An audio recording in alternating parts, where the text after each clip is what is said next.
everybody. Welcome. Hi, I'm Carlota. Welcome to our March Women's History Month No Frills Small Business podcast. I'm Marie Segaris, and we're excited to talk a little bit about charting your own course and making your own history during Women's History Month.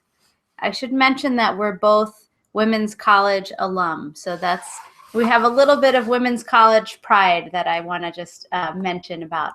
I mean, especially one of the women's colleges. I don't know about the other one, but Wellesley. This is the part where things get a little bit dicey. I have to say, we probably should not have started that conversation. But anyway, right. I went to Barnard, and she went to some other place. I went to the premiere. Oh, okay. No, not bitter. This is like we were just doing. We were just taping promos, and we were saying, like, with each show, when you've been friends with somebody since I was in 10th grade, she was in 9th grade, you wonder with each show, like, is this the one where we both end up, taking off our earrings and being like, oh, no, you didn't. I don't think it'll be that one. I think it'll be this one. We'll find out. Because it's Women's History Month. That's and right. We're both very supportive of, as two business owners for whom I think I can speak for Marie, like, starting a small business, something I had dreamed of for literally 9 years before I did it. It really changed my life for the better. And I think that it was important for us, Women's History Month, to do something about maybe helping, inspiring other women who have business ideas but have no idea how to get started or don't have an MBA. I don't have an MBA, Marie does, and are like, can I do this? My family doesn't support me. So we wanted to talk about our own herstory. That's right, making your own herstory. And we're just going to also talk about some of the questions that we get most often from other small business owners who are women. And, I know that a lot of times people feel like in this day and age, there aren't as many challenges, but the reality is that the questions I hear from men and women who own businesses are kind of different. I think a lot of the women's questions relate a little bit more to confidence and approval and feeling okay to toot your own horn, which is usually not considered okay for women for the most part. So in today's episode, we're going to answer some of those top questions that we have. And for those of you that are joining live, feel free to introduce yourself in the text. And if you have any questions, let us know what they are, because we can answer those too. I love that. Yeah. I do feel like anybody who really thinks that in 2015 there's no more gender issues, it's like whenever NPR right after Obama became president was like, we're in post-racial America. It's like, well, I don't know what planet you live on. In my next life, I want to be on that planet, but all my stuff is here on Earth. Yeah. And I constantly have women coming to me. I mean, I have some female clients who are veterans, and they're coming to me with fantastic business ideas. And they just feel like, well, do I have the resources? Am I smart enough? Am I tough enough? It's like, you've been in Afghanistan? Right. I live in Queens. I mean, it's crap, but love you, Queens, but it's not Afghanistan. If you could survive that, you can have a small business. That was my rant. So I feel like maybe we should just talk a little bit about getting started as a small business. So why don't you tell me a little bit, Marie, about your small business? So I started my small business as a side business back in 2008. I was working full-time, and I started my crochet knitting business, Underground Crafter, on the side as just a way to make some extra money on the weekends and the evenings. And, eventually it sort of grew and grew. And at the same time, the time commitments of my full-time job also grew and grew as well. And so back in 2013, I decided, I'm just going to become a full-time solopreneur. But my business is, some people would say unfocused. I would say I have a multitude of interests, but I have different aspects to my business. So one element is sort of more artistic and creative, which is crochet and knitting, designing and blogging and teaching. And then another element is more business related. So I do consulting to small businesses, and I teach actually business courses at several colleges. So I have kind of foot into different ends of the water. So one hand is sort of the small home-based crafty business. And then the other end is working with, bigger customers that are, basically businesses larger than yourself. So you have to negotiate situation that's workable for you there. And that's kind of how my business got started. But back in 2008, you did not think that you were going to quit your day job. No, This was just something that you loved. Yeah, it was something on the side that I enjoyed, and I didn't have any plans for working from home. And my mother's an entrepreneur. I grew up with a mother who's an entrepreneur, and as a kid, I always was like, "Oh, I'm never going to have my own business. That's too much work. Everybody's your customer, and I'm just going to work for a company. That's so much more secure." But I think eventually I realized that wasn't really for me, because I'm more of a person who likes to innovate, do different things, and it was too restricting a lot of times working within one particular company for me to feel like I could do all the kinds of things that I wanted to do and be fulfilled. And so your small business story is a little bit different. So, but at the same time, strangely, it is. I was just thinking that same time. But also what you were saying, because I was a playwright as a teenager.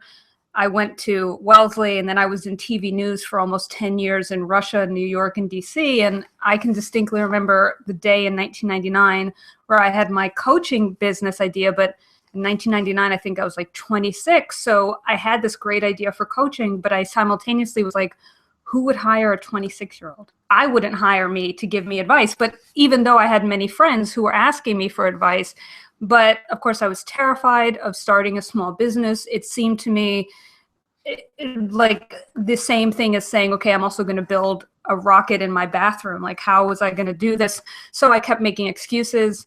Law school, getting a lot of debt. And law school for me was such a miserable experience. I want to make it clear, this is not the law school. It was me. I went there with the wrong ideas. I went there just basically because I was trying to escape from my life. And it was 3 years of misery and 6 figures of debt. And I felt afterwards, when I do things for the wrong reason, I get tremendously unhappy. And I literally was like, well, I have nothing left to lose. I can't imagine my life could get any worse. And of course, thank God I didn't know what a small business was. So I was like, well, I'm broke. I'll just start my coaching business. There you go. And I'll make money. I mean, now I can look back on that and like laugh. That's so cute. It is. Like, I also laugh to like cry at frustration. But in the beginning, I was like, how hard could this be? And also I had friends who would see coaches, and literally they would pay them $500 an hour. And I remember I had one friend he was a very diminutive person, and the coach's life coaching advice for him was that he should become a prison guard. That's what she thought he had aptitude for. And he paid her $500. That's and it was like, are you serious? People are paying for this. And also I would see other people coaching, and I had been very successful previously in TV news, but I had really felt, TV news, you're only as good as what you've achieved. And you can have an amazing day. And I had been a part of some incredible stories and had great experiences. But I knew that the day I left TV news, I mean, I worked for every network but CBS. I mean, they weren't going to go off the air. They were just going to hire somebody else. And I really felt, I'm a very creative person. That sounds pretentious. But I felt like, well, what am I creating that's mine? At the end of my life, what do I have? And also TV was such infotainment.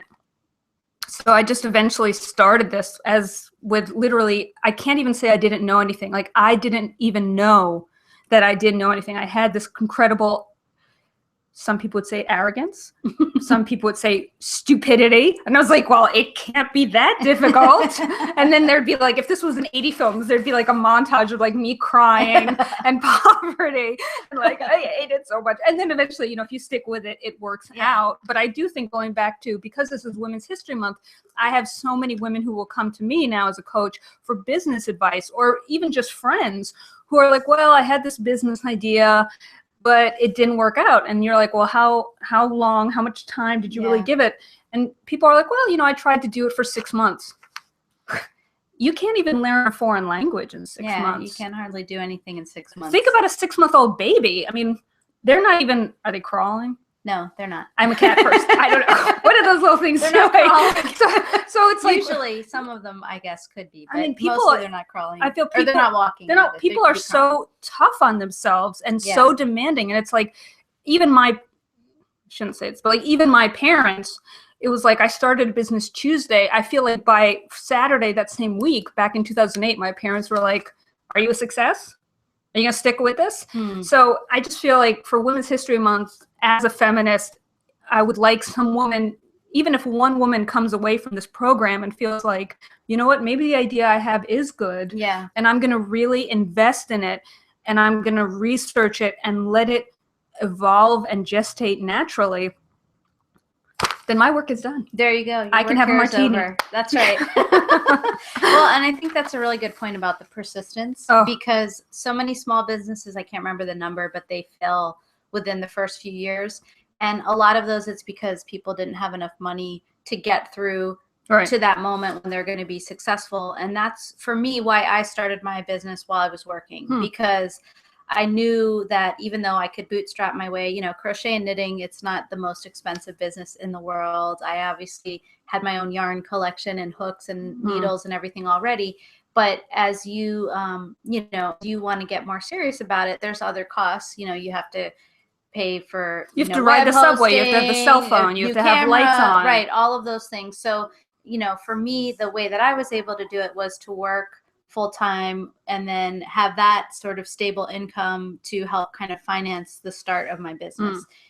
But you know, for you started the other way because, you know, that's how you roll. But I think the point is just that you can't expect that in 2 weeks you're gonna suddenly be, you know, yeah, my business is self-supporting, I'm pulling in 6 figures. You know, that's really not how it works, no matter how many exciting rags to riches stories people like to promote online. Very dangerous. I also think it's basically, as long as you get started, as long as, I hate when people are like, well, I'm going to do this if it works.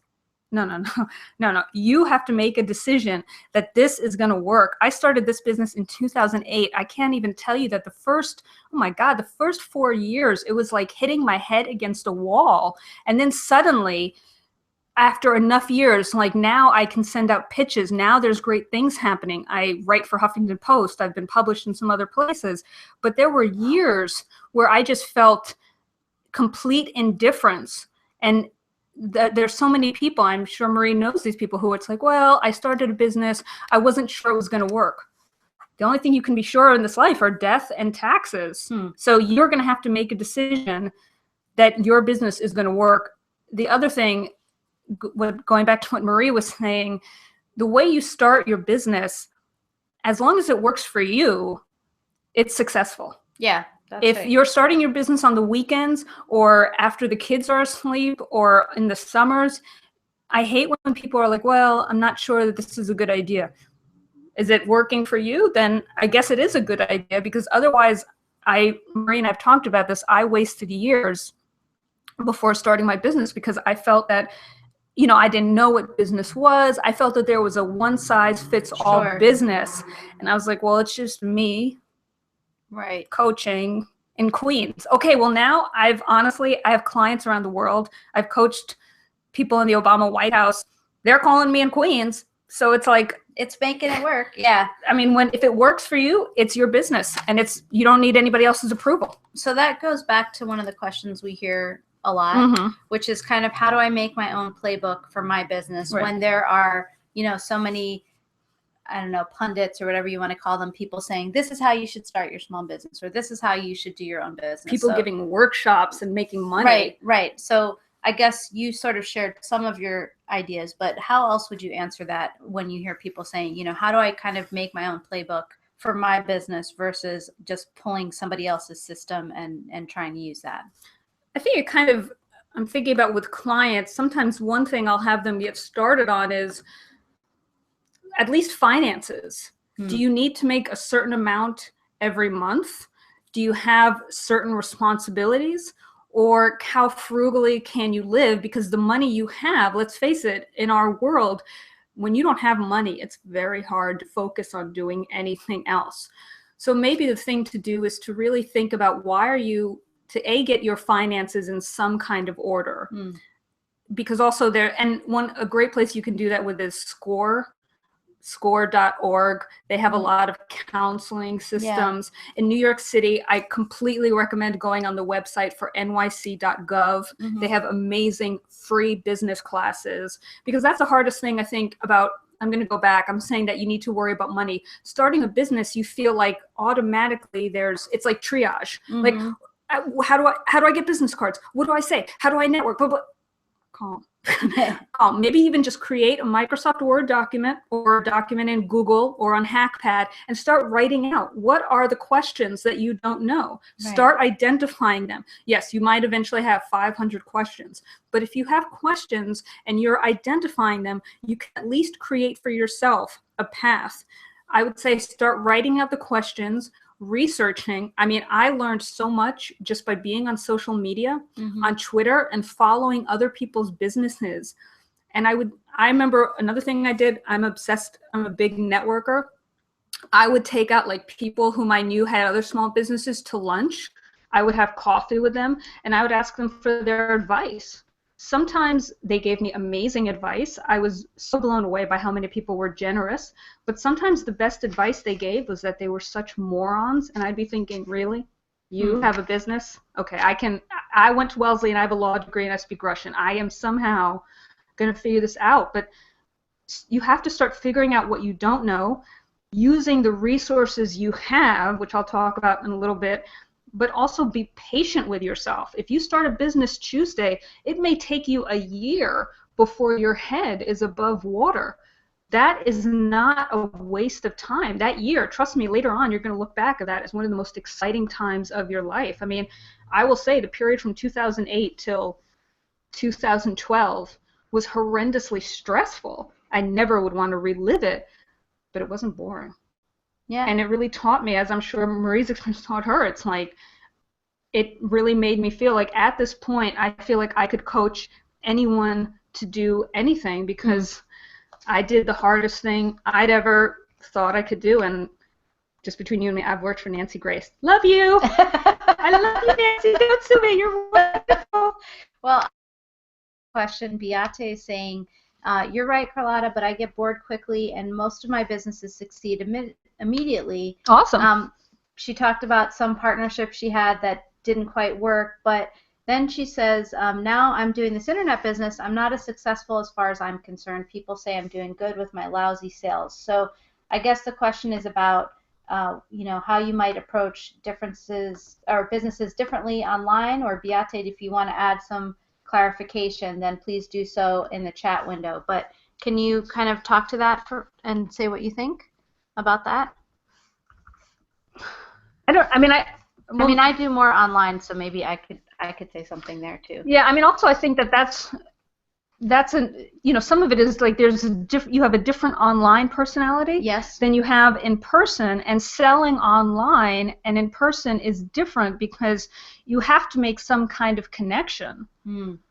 That's still not really the answer to your question. But I think that makes sense because online, your way of engaging people, it's not exactly the same as when you actually meet them face to face.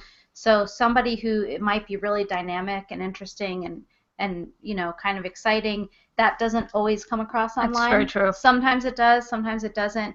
Especially if they're not using like video and audio, and maybe they're using text. And so one of the things that I've learned about, because most of my crochet-related business is online, is that you kind of have to find the medium where you find the most comfort with your voice. So for some people, that's writing. They're like prolific writers. They can say everything, you know, in text.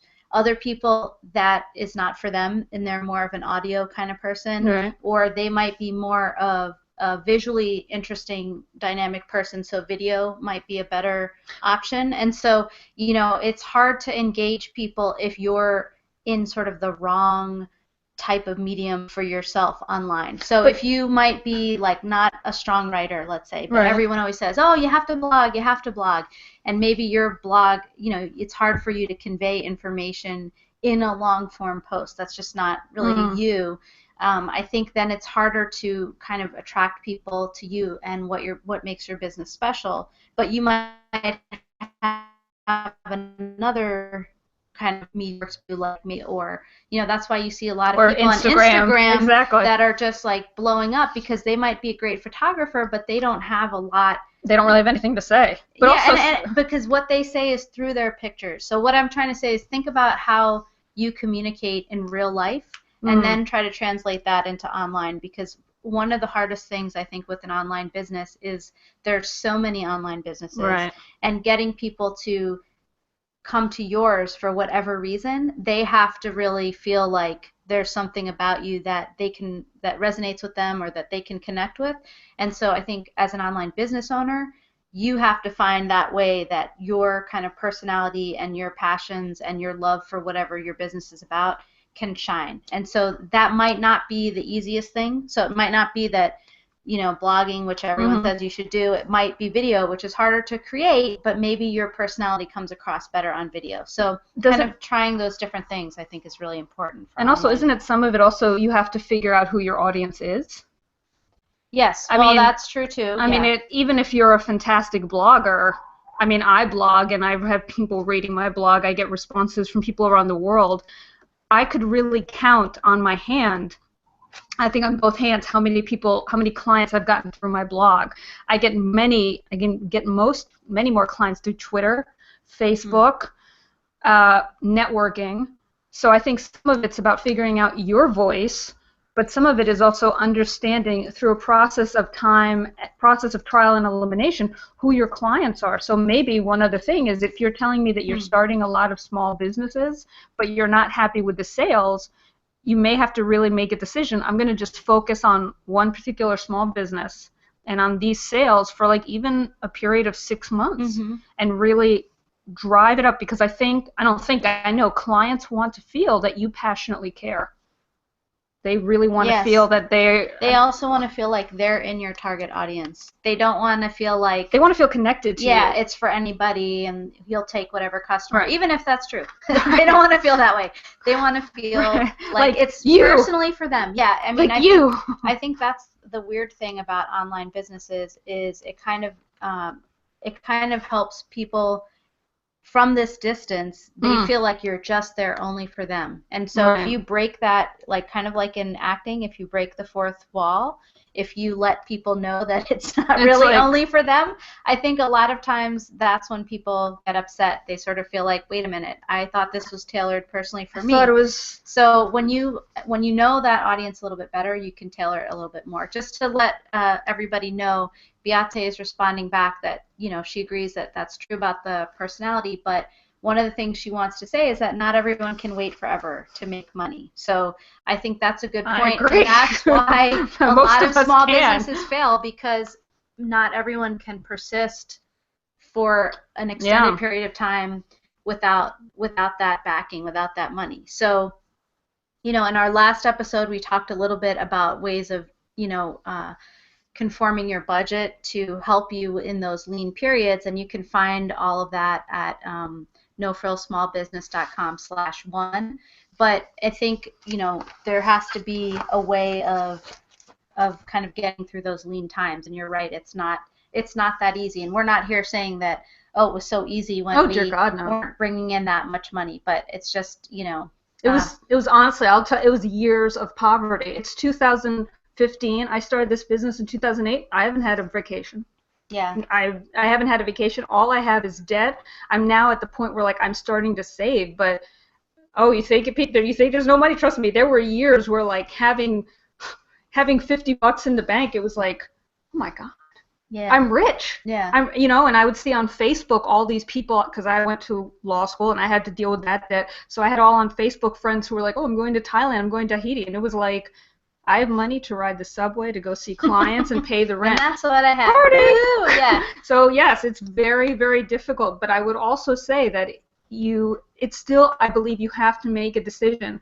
I had to go through years where I was like, I bought everything secondhand. I cooked more than I ate out, because I was doing this in New York, which is so expensive. But I knew, for me personally, starting my business at 35, that if I had waited, right, because some people were like, well, just wait and do the business when you turn 40 or 45. And I remember for me thinking, if it's hard being broke at 35, what the hell is it going to be like at 45 or 50? Something that's difficult does not get easier unless you make a decision. But I certainly am not one of those people who are like, well, once I made the first $1 million in startup. No, there was no million. If there was, I would not be doing this. No Frills. That's right. She'd be in the TV studio with the fancy camera crew. She wouldn't be here with our laptop video. She's a glamour girl. We'd have some like intern who might be throwing things at, being like, "You're fired. Get over here and tell the world that you suck." They see the dark side if she made that too much money too fast. You see, she was able to mature into her wealth. Isn't that wonderful? That could be another life lesson. We have to have a show where we get an intern. We do, but only if you promise not to abuse them. I don't want to be in any lawsuits. You're no fun. Yeah. I never get to have any fun. I know. It's all about you. Awful. All right. Well, let's. If we don't have any other questions about that. Sure, let's go on to one of our next questions. I think I'm going to ask Marie this because this is something that again, going back to Women's History Month, I've had a ton of women ask me this. I've had no male clients ask me this.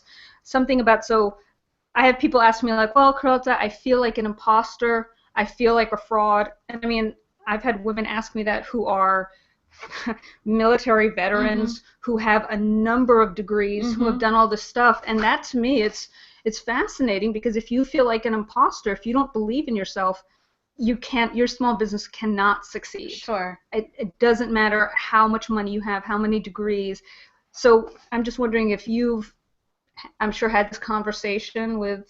Sure. I mean, I hear this a lot because in the crochet knitting business, obviously a lot of people are designers, and a lot of times one person's design might be similar to someone else's design, and so people often feel like, oh, well, what makes my work different? Should I be out there? Maybe mine is it's not that good. I shouldn't publish it. All these kind of things. And so I definitely hear from people all the time who feel like the imposter or the fraud. And so what I would say there is that, part of that is a little bit of introspection about what makes you special as a small business owner.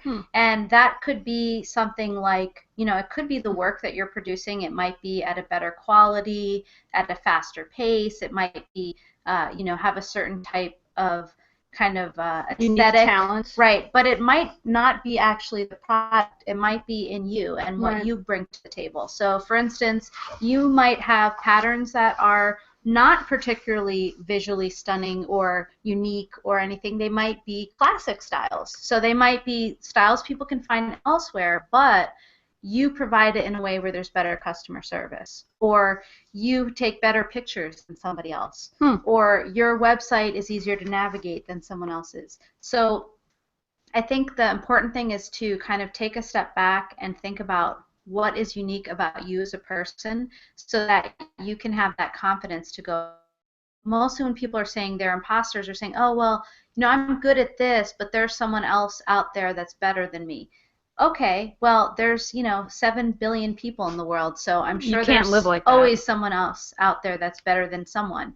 But the question is, what do you do that's special and unique for your audience? And how do you kind of bring that out so that you feel confident about it and you can share it? And the other thing to realize is that every person in your audience doesn't have access to all of these other people that may be more exciting than you. So just as an example, when I first started, I mostly crochet for those of you in the audience, but when I started knitting, I had never followed along knitting on social media. I didn't know the quote-unquote famous knitting designers. I had no idea who they were. So as a new knitter, I could just find any person and I would be a loyal fan to that person. Now, meanwhile, later I might learn that that person is a quote-unquote nobody in the industry. They're not as fancy as some higher level person, but there's always new people learning and out there trying to get products, and they don't have all this baggage that you're bringing along about kind of your insider knowledge in your business. So I think that's the other thing to keep in mind, is that you may not be the quote best person in this field or the top person,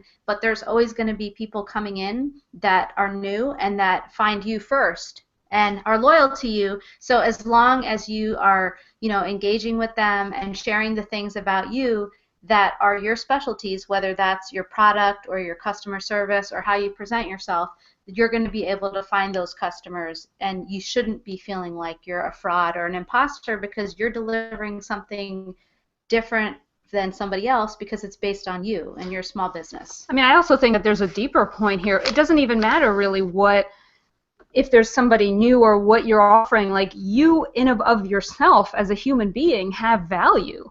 You have to believe that you have value. Otherwise, what's the point? If you want to compare yourself, there's always somebody who, you know, I could waste, I didn't go to Harvard.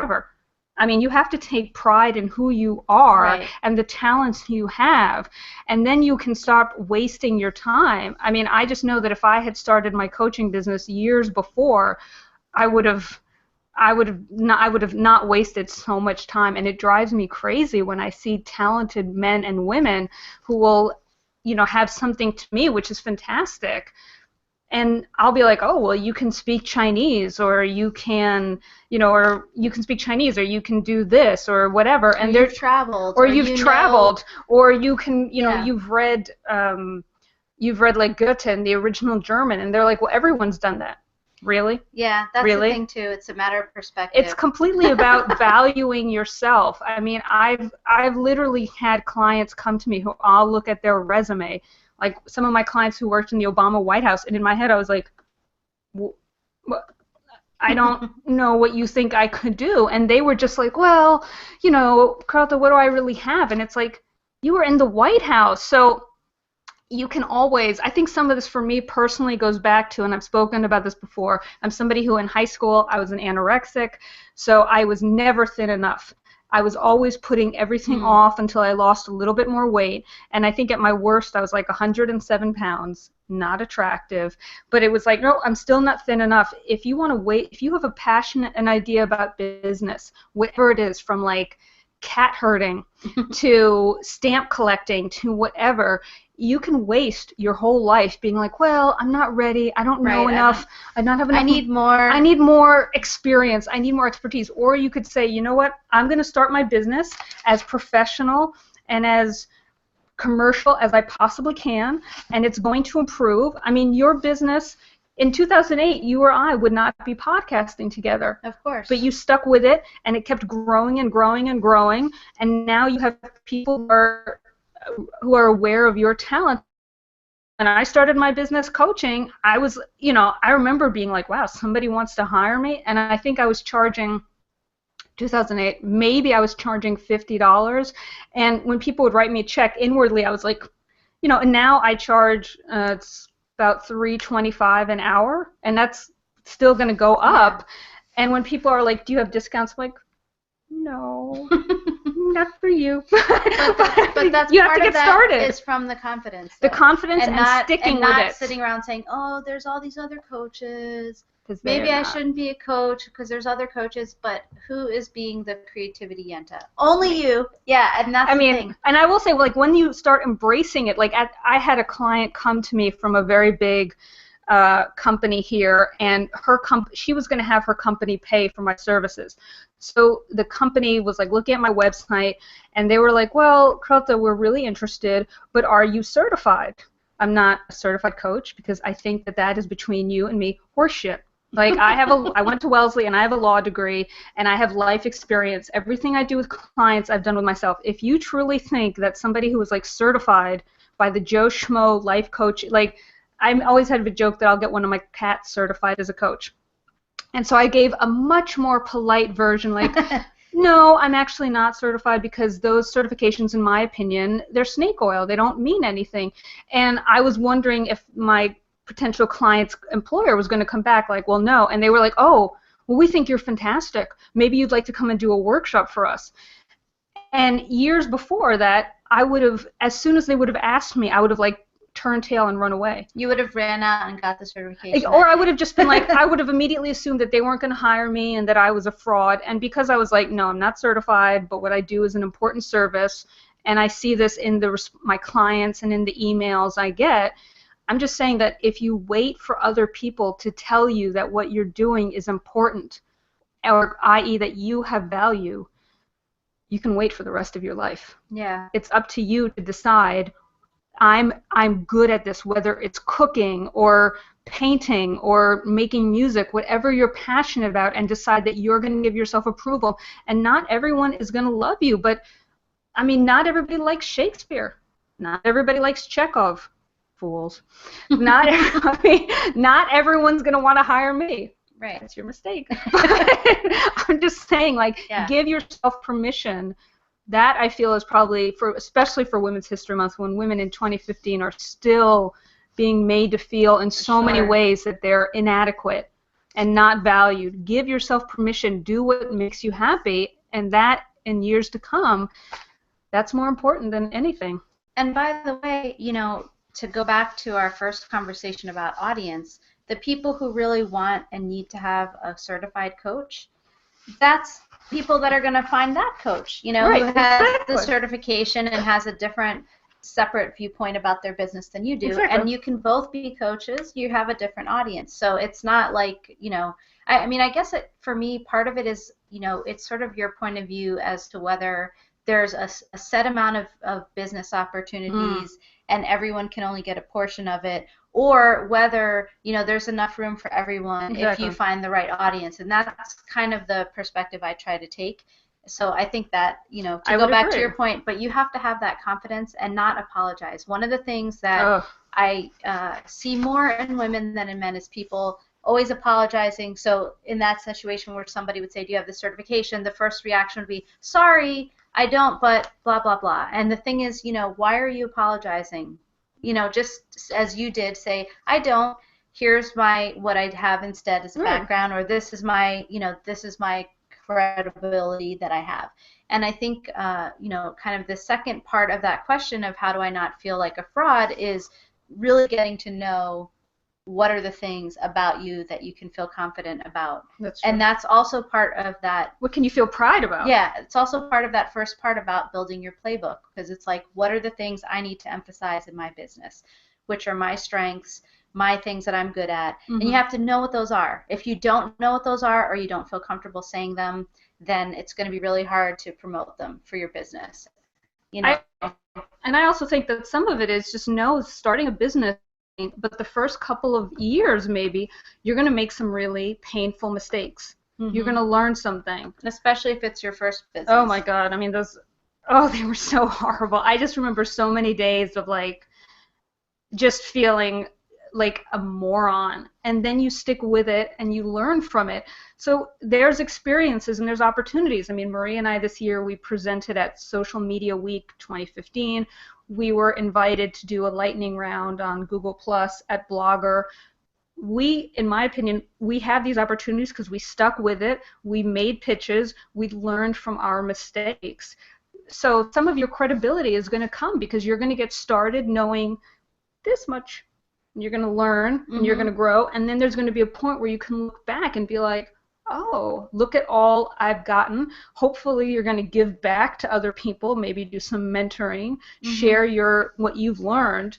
But you just have to get started and understand maybe the first couple of years are going to truly suck. Yeah. But you also will have, I know Marie, I'm sure Marie shares this, like even in those years, the early years which sucked, there were people who came forward who were like, Carlota, you turned my life around, you made me feel, and I was just like, really?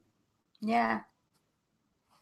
No, it's amazing, you know, how that happens. I think the other thing with credibility, like you're talking about the pitches, you have to make your own credibility. Okay, exactly. Because, and for me, this is, that's a tweetable. No. I'm going to tweet that. That's something that, you know, last year I went to a conference and I went and I was like, oh, I don't know anything. You know, I'm just a newbie. Let me go to this conference. And when I got there, you know, they had links to all the presenters and their profiles online and things like that. And I discovered that a lot of them had, you know, fewer followers than I did on Twitter and things. And these were things that for me, I was saying, oh, I can't present at a conference. I don't have, you know, 25,000 Twitter followers, because in my mind, that was the magical cutoff number. And so then I realized, hey, these people, they came and said, this is my expertise. And, you know, some of them probably their pitches didn't get accepted, but others did. And then they used that experience of speaking at that conference to further build their credibility. Exactly. And so that is kind of like made me realize, hey, I can't just sit here and wait until I have you're asked. 500 zillion followers. I have to make it known that these are the skills that I have. This is what I can offer. And if they want to accept me, great. If they don't, then, you know, I move on to the next option. Right. And I think that's how we've been able to speak at so many events. People ask me, how do you get to pitch? You know, how do you get into these things? You keep pitching until they let you in. And when you pitch it, you do so with confidence, not with a, oh, sorry, right? I don't really know this. Oh, sorry. Because otherwise, you really are if you're, in my opinion, like, and I see this with people that they're kind of like, I know people who are like, my business Facebook page only has 50,000 likes. Only, wow, your life of suffering. My page is like 512. But then those same people, I'll be like, well, have you written pitches? Have you spoken to people? And they sort of look at me like I have two heads. And it's like, oh, I'm sorry, you were waiting for what, Katie Couric to call you and be like, oh my God, we love you. Be on our show. She's unlikely to call you, but you have to be out there and create an organized strategy and really think like, am I just trying to be famous, or am I trying to reach more people who are interested? Yeah. Marie and I are just trying to be famous. We just want to a little bit of fame. We want to have our own Kim Kardashian. Oh my goodness. No, thank you. So I guess along these lines, kind of relates to this series of thoughts about being confident. One of the hardest times to maintain your confidence is when your family and your friends don't believe in your business. So I know that's a question that I hear a lot. I'm sure you hear it a lot too, of people saying, oh, okay, you know, I feel pretty good, but then I talk about my business with my insert family member's name, and they say, you know, what are you, crazy? That doesn't sound like a great idea. How are you going to do that? And then your confidence kind of gets eroded. So, you know, I guess let's talk about some of the things that people can do when they have that sort of issue at home. So for me, you know, I think one of the things that helps a lot is to treat your business like a business. If it's not clear to people in your family the difference between when you're doing fun stuff and when you're doing business stuff, then I think it's hard for them to take it seriously. So, I mean, the most common example would be like, you know, you're on Facebook for business, but they think you're just, you know, having fun or whatever. So I think, you know, having clear times, just like a person who works, that says, you know, from this time to this time, I'm doing my business stuff, even if it's a part-time business. Those kind of things, I think, help people to understand that you are setting up a structure for business because you're treating your business professionally. You're taking yourself seriously. Exactly. You're not just haphazardly whenever you feel like it doing something. So creating a schedule, you know, creating a workspace. A workspace for women helps a lot. I literally have had clients who, one of the first things we had to do, where I had to make them create a workspace in their home, where maybe it was like a former like sewing room or the kids' bedroom, where it's like, this is your office. When you're in there with the doors closed, it doesn't matter if you're like reading Red Book or if you're negotiating $1 million contract, or you're figuring out your first pitch, you have to take yourself serious. And you could see the difference, because if you don't take yourself serious, you're there sort of like, well, I kind of have this, I'm kind of writing a novel. I guarantee Vladimir Nabokov never was like, I'm kind of writing a masterpiece. He was like, I'm writing a novel and this is it. And that's why I feel like, especially for Women's History Month, men also have there's many men who have issues with confidence. I'm not going to pretend that it's, you know, all men are manly men, but I think for women especially, we have this sense of like, well, is it really that valuable? Is my work worthwhile? Like, should I have an office even? Well, I always have other people's priorities at the top. So, you know, maybe I shouldn't take up this much space. I'm being selfish. I mean, I remember one client, she fought with me so long about having her office. And then she finally had the office, and you could see the immediate difference it made in her business. And she, you know, my clients, they give them to-do lists, and she hadn't done some of the items. And I was like, why didn't you do this, Joanne? And she was like, well, I had to clean my house. My house wasn't clean enough. And I was like, okay, sweetheart, in a year from now, when your house is spotless, that's fine. But I'm going to guarantee you that there's some other entrepreneur out there whose house is a mess, like mine, who's out there achieving, because you can't do both. And it's okay. I want a clean house too, but I also need to eat, and I want my business to be a success. And I'm doing a lot of ranting today. I apologize. It's the she came over in a ranty mood. That's the background story. Oh, I'm getting the stink eye. Okay. Well, but I think, you know, it's true. You have to create and I'll call it the illusion, because at the beginning when your business didn't really start, there's nothing there, but create the illusion that you're serious and you have a real business. At the beginning, because nobody would show up to your job and be like, while you're a receptionist at a company, let's say, start saying, oh, why didn't you clean your dishes or whatever. If you're an attorney, like if you're an attorney, it doesn't matter if you're professional or not professional. Right. People won't show up to your workplace and make certain demands on you. Right.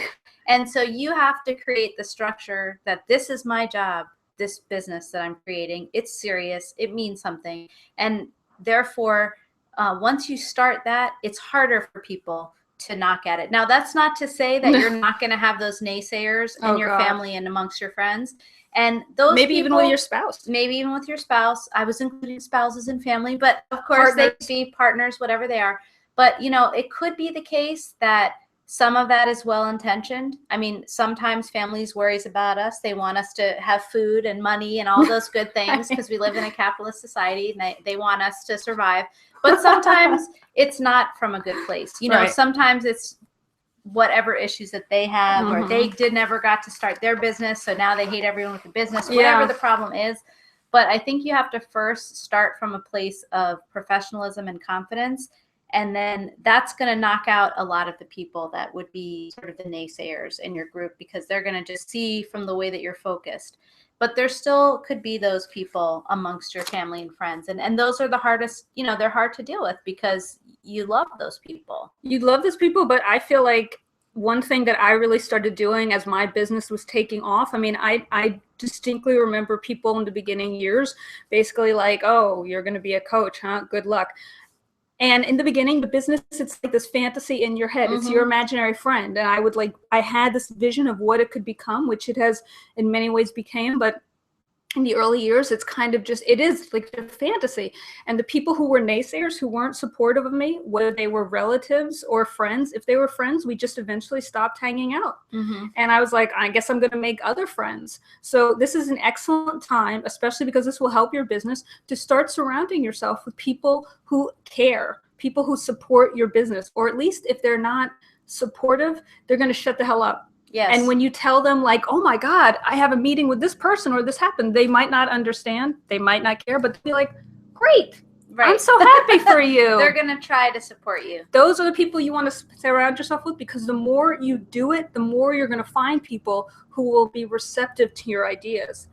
I have seen so many people, especially as a coach, who are like, oh, one day I'm going to write a novel. One day I'm going to do this. And then I see the people they're surrounded themselves with, and their friends and family are as bitter and resentful and depressive as they are.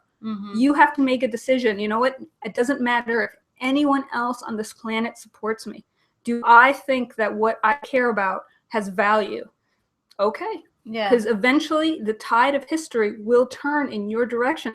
But if you're going to spend all of your time naysaying yourself and being like, well, my mom thinks it's stupid, at the end of your life, you might really regret that. You might really wish like you had given it a chance. I mean, my parents are of an older generation. I don't think that they were super thrilled when I started this business, but I know that they are proud of me. And I know that they're glad I did it, but I think they also knew that it was like, they basically, it's hard work. That it was hard work. And that at a certain point I was like, if you have nothing good to say it to somebody else, because I've got to make this a success. And I think you have to be, you have to be driven. You have to create those boundaries. And I agree so much with what you're saying about surrounding yourself with people that are more positive. I think it's so important, I believe, as entrepreneurs and small business owners, to surround yourself with other small business owners, because part of the challenge of what you're hearing from people is that so few people understand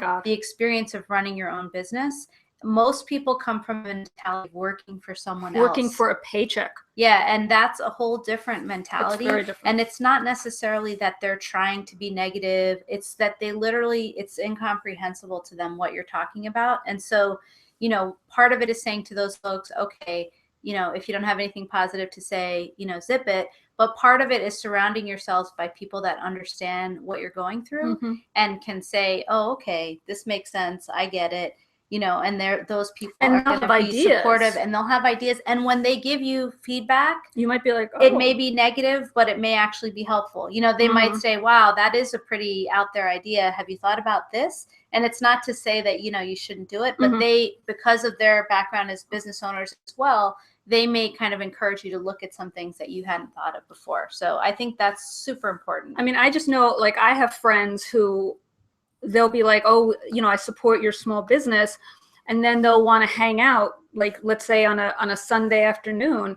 And I'll be like, well, I'd love to, but I have a client at 2 and I have a client at 4. So I could hang out. Maybe we could have a very late dinner. That's not to say that I don't start work Monday morning at 5, but it's like I have a very different schedule. And they'll say, oh, well, I just wanted to spend the afternoon drinking and hanging out. Like, oh, you're no fun. Well, I get paid when I meet with clients. And many of your clients might be working my clients at a regular job, right, so they can't meet the weekend is when 5. I have to be ready to meet with clients. So I'll say to my friends, like, okay, well, I know I can't meet you when you want to, but I'm going to give you a different option. And these were the sort of people who, some of them, as my business kept developing, our friendship really came to an end, because what they wanted was other people to hang out with who had like Monday to Friday day jobs. And I was like, no, I have this business. Right. I'm going to work with you, but you're not willing to work with me. And on the other hand, I will say, since starting this business, it's allowed me to meet literally hundreds of people whom I would not have met otherwise. Absolutely. I am so grateful. I mean, the fact, honestly, that Marie and I are doing this show and are spending as much time as we do. I'm just laughing because they're right. That was the strangle signal for those of you listening later in audio. Right. But it's like, I feel like we are much better friends in 2014, 2015 today, because we share this stuff. There's people who, when we were in high school, I frankly was closer to, but now I have almost nothing in common with them, because they just want to complain. Right. I agree. I think that the fact that we, both are kind of running our own business and also feeling that it's an important part of our business is helping out other women. I think that is something that has definitely allowed us to reconnect, because we've known each other a long time, but like you said, we haven't always had, times where we've seen each other that regularly. And I do feel like that is a big part of it. And so to kind of go back to that point, surrounding yourself with those people that maybe people you already know, but you hadn't connected with a while, maybe people you meet online or at a networking event, but those people that can really understand the experience of running your own small business and the kind of positive energy that you need to get through those lean times. You need to surround yourself with those people. 100%. You can't just rely on, your family that might be complaining. And, I'm not saying everyone's family is complaining, but if you have a family that isn't really confident in your business idea, they don't believe in you, and they basically cause you to doubt yourself. To doubt yourself. That's very dangerous. Yeah, because it's really hard to get up every day and hear that and not have anyone else that believes in you. And if you don't believe in yourself, forget it. It won't happen. I feel like, in a sense, this goes back to what we were talking previously, like, it's really about changing the way you view the world. The idea of, okay, well, maybe I'm going to have to say goodbye to my sorority sisters, but I'm going to meet different men and women. And it's also about, like, when we were talking about, how there's only a limited amount of clients. No, there's a whole world out there. Yeah, there's billions, literally. There's billions of people who you haven't met. I mean, I've at this point coached people who English isn't even their native language, who I'm never going to meet. They're like in, China, New Zealand, people whom otherwise we would never even know of each other's existence. And I just feel like you have to start understanding that maybe your boyfriend or your husband or your parents or, your sister, whatever, they think you're crazy.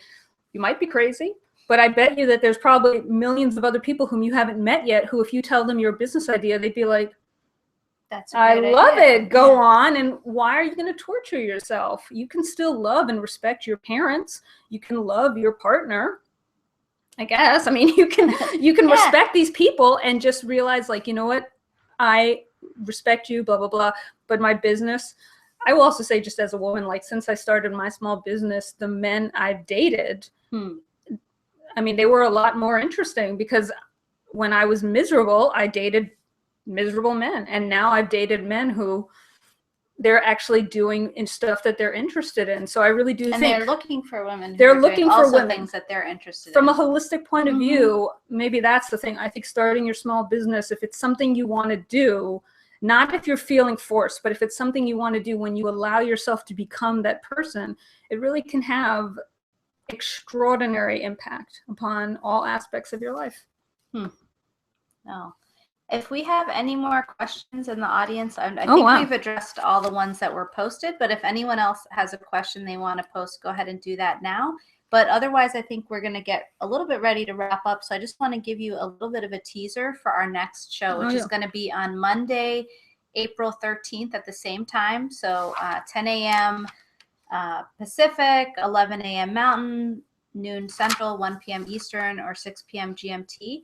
And Carlota, do you want to take it away? Because you have such a snazzy way of describing it. So that, like, what? So we're going to be doing the April 13th show. Marie is going to be at the New Media Expo in Las Vegas. Woohoo! And we're going to be talking about, conferences, you know, spring and summer. There's a ton of conferences. Everybody wants to get out of the office, but conferences can be very expensive. And it's a feeling of like, should I go? Am I going to get any value? Or am I just going to be trading business cards? So for our next show, Marie's going to be in Vegas. I'm going to be in New York City, and we're going to be giving you all of the insider hints so that you can get your money's worth and more out of every single conference, what you need to know to network, to get swag, to schmooze, and to really make it a worthwhile experience. Yeah. So we hope you join us. Especially because, you know, if you have a tight budget, nobody wants to spend a lot of money on a conference registration, travel, getting there, and then feel like,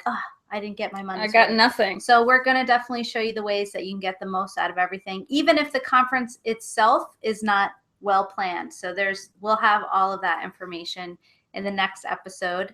And of course, I'll be in Vegas. So, you know, fun times. Except I don't drink or gamble. So actually, it's just a hot place. So frustrating. I will be the one drinking from like my apartment in Queens or something. I can't. There's an open bar. If it was me, I'd be like doing the show right next to the open bar. Like, keep those martinis coming. We'd have definitely some tweetable moments. Right. The other thing kind of related to that, you mentioned earlier, Carlota, that we're going to be at Blog Her in New York City this year. We're going to be doing a workshop, and we actually have a 30% off rate. So anyone that's planning to go to Blog Her, I always feel like I have to give the extra for the her, but anyone who's going to Blog Her will have the link to the discount code on our website, nofrillsmallbusiness.com. So you can check that out there, and we'll have links to the resources that we mentioned today posted probably tomorrow-ish at nofrillsmallbusiness.com/2 for the second episode. Or if you have specific questions, you can always follow us and email Marie, follow us on Twitter.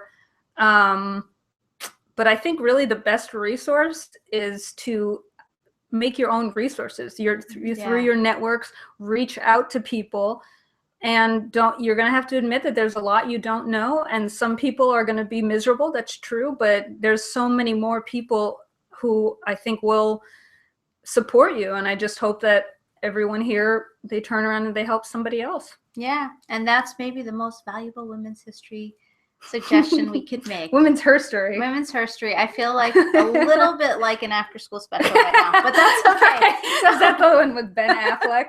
Yeah, I guess so. Women's just saying the word herstory. It's so it's fun. What are you talking about? Okay, I'm just gonna check if we have another email. So I just want to see if there's any last questions. Nope, just people looking forward to the next episode. So thank you so much for joining us today. And we now actually have our audio version on Stitcher. So if you're more of a listener than a watcher, you can check that out on Stitcher and subscribe to No Frills Small Business there. So thank you so much for joining us today, and we'll see you in April. We'll see you on April 13th. Thanks so much, guys. Bye. Bye-bye.